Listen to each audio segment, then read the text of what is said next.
It's like running a marathon, but you don't have any water with you. Like, no matter how strong your will is, no matter how strong you are, you will collapse. It is just a matter of time. Why do we feel guilty the moment we slow down? Why do we feel like when we take a break that we're falling behind? We live in a world, or at least I live in a world where I feel like if I'm not grinding 24/7, I'm falling behind. I'm wasting my life. But this is the truth. That pressure of constantly having to be on, right? To be dialed in at all times. It's not putting you ahead. It's actually draining you, and it's setting you further back than actually taking a break. When I was doing sales, I was working about 80 hours a week. With that, even when I was off, when I was home, I wasn't even in the field doing sales. I was constantly checking emails. I was constantly reaching out to customers. I was making sure deals wouldn't fall through. I was never able to be with my family and not be thinking about work. I would always feel guilty on my rest days, and I was never able to actually fully relax and enjoy my time. Now let's talk about why it actually is detrimental to us. Why does it hurt us? Because it gives us more anxiety.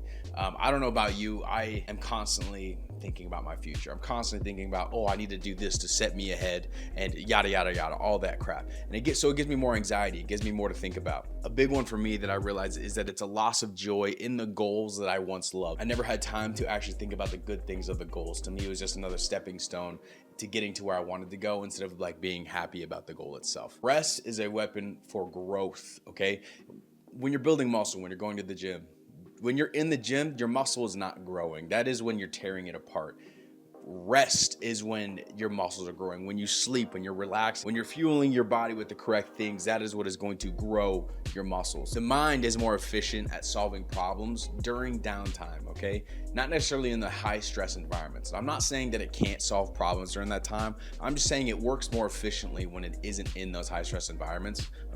Which is a given. So the next time you feel guilty for taking a break, remember that it's not weakness, okay? It's fuel. And without that fuel, you'll never make it to your goal anyway. You don't have to be on all the time, okay? You just have to keep going. No matter what, you just have to keep going. You have to keep moving forward no matter what. No matter how long it takes you, you just have to keep moving forward, okay? You don't need to be on 24/7. If you guys enjoyed this, let me know, drop a like. If you guys resonated with this, maybe subscribe to Uncharted Potential, okay? And I will see you in the next one. Peace.